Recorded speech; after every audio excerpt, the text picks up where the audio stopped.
نؤمن به ونتوكل عليه ونعوذ بالله من شرور أنفسنا ومن سيئات أعمالنا من يهده الله فلا مضل له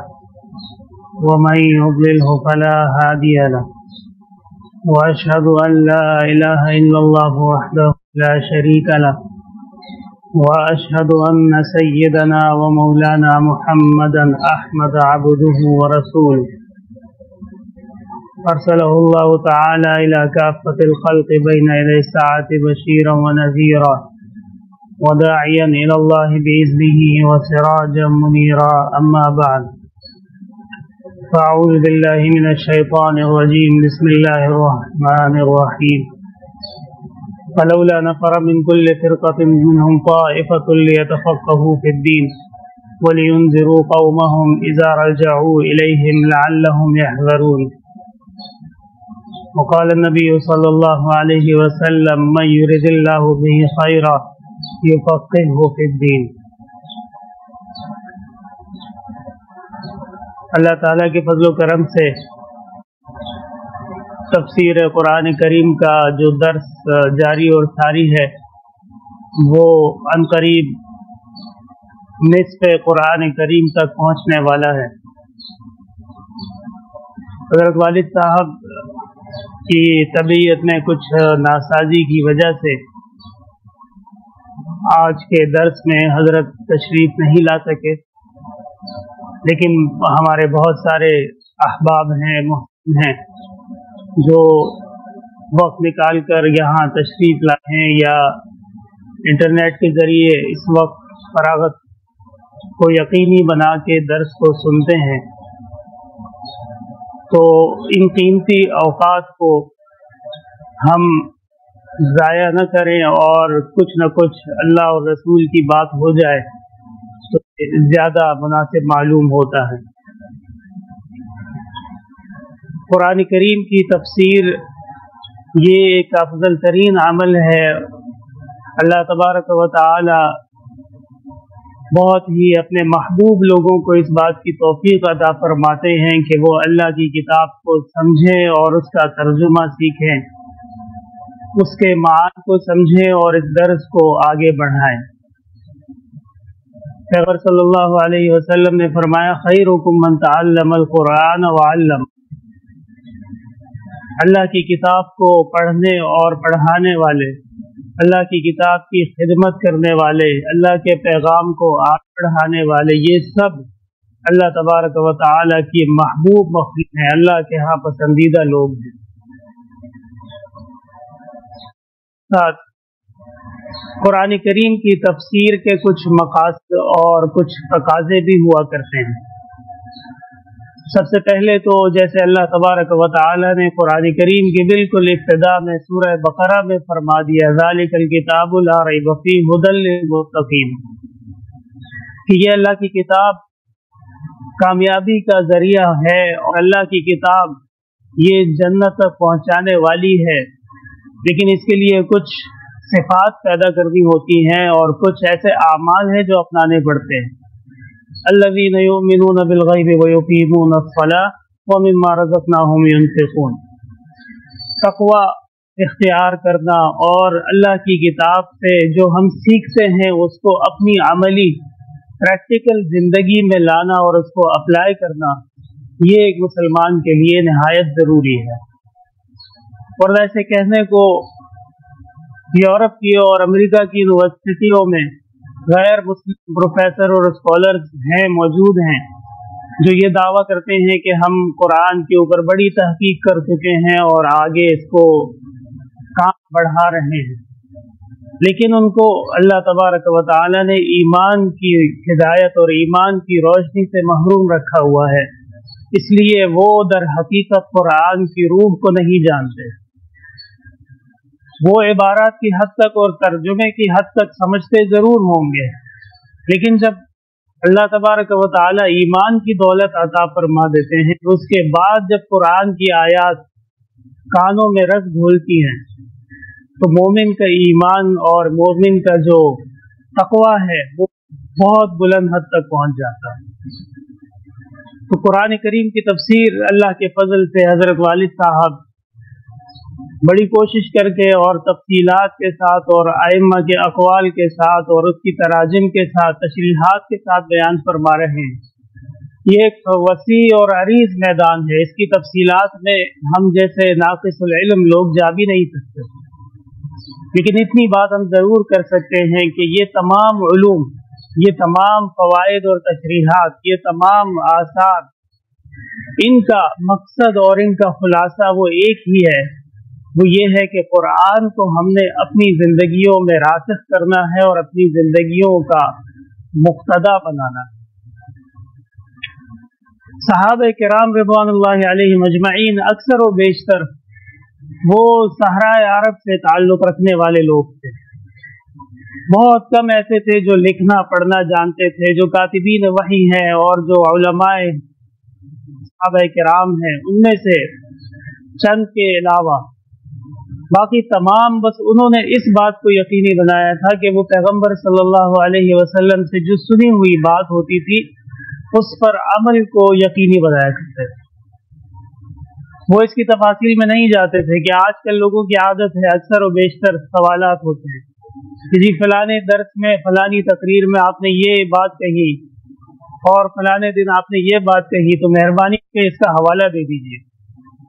اس دن حضرت والد صاحب فرما رہے تھے کہ ایک شخص عالم سے پوچھا کہ یہ مسئلہ کہاں لکھا ہے، حوالہ دے دیں، تو انہوں نے جواب دیا کہ آپ کے لیے یہی حوالہ کافی ہے کہ میں کہہ رہا ہوں، جب کوئی محقق اور محدث آئے گا پھر کتابیں نکال کے ان کو دکھا دی جائے گی۔ تو آج کل ظاہر بات پڑھنے لکھنے کا زمانہ ہے، ہر آدمی کوشش کرتا ہے کہ آگے بڑھے، تو اس کے ساتھ ساتھ وہ ان باتوں میں بھی لگ جاتے ہیں کہ علماء سے سنی ہوئی باتیں اس پر عدم اعتماد کا اظہار اور یہ بار بار کہنا کہ جی فلانی کتاب میں آپ ہمیں دکھا دیجئے کہاں لکھا ہے۔ ٹھیک ہے، علم کی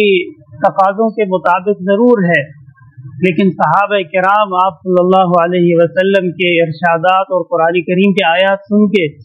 یہ سوالات نہیں کیا کرتے تھے کہ آپ نے جو یہ بات کہی ہے یہ کہاں لکھی ہوئی، بلکہ اللہ تبارک و تعالی نے جو فرما دیا بس وہ ہمارے لیے من وعن، اس پر عمل کرنا یہ نہایت ضروری اور لازم ہے۔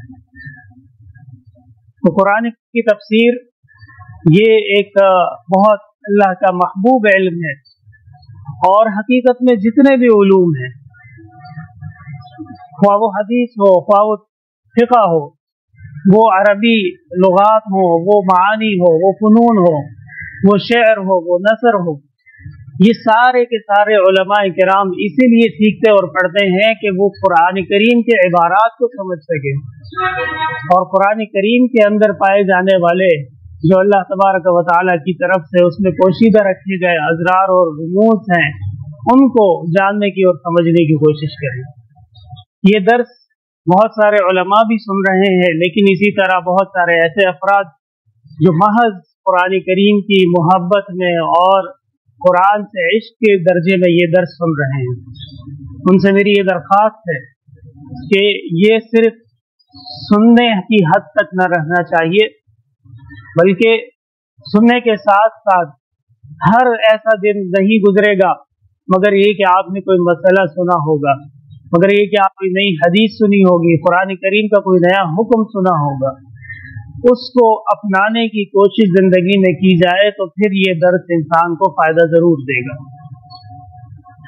امام احمد ابن حنبل رحمہ اللہ بہت بڑے محدث اور ہماری فقہ کے چوتھے امام ہیں، اور لاکھوں احادیث کے حافظ تھے حضرت۔ سے شاگردوں نے پوچھا کہ آپ نے اتنی ساری احادیث کیسے یاد کی؟ حضرت نے جواب دیا کہ میں نے اپنی زندگی میں کوئی بھی روایت نہیں سنی صحیح، مگر یہ کہ میں نے اس پر زندگی میں عمل شروع کر دیا، تو عمل سے فائدہ بھی شروع ہو گیا، اور عمل کا یہ بھی فائدہ ہوا کہ ایک کام جو انسان خود کرتا ہے تو وہ بھولتا نہیں ہے۔ تو یہی قاعدہ اور یہی قانون اگر ہم آج بھی اپنی زندگیوں میں لاگو کر لیں کہ دنیا کے کسی بھی کونے میں ہو جہاں اللہ کا نیک بندہ، عالم صاحب، امام صاحب، مفسر صاحب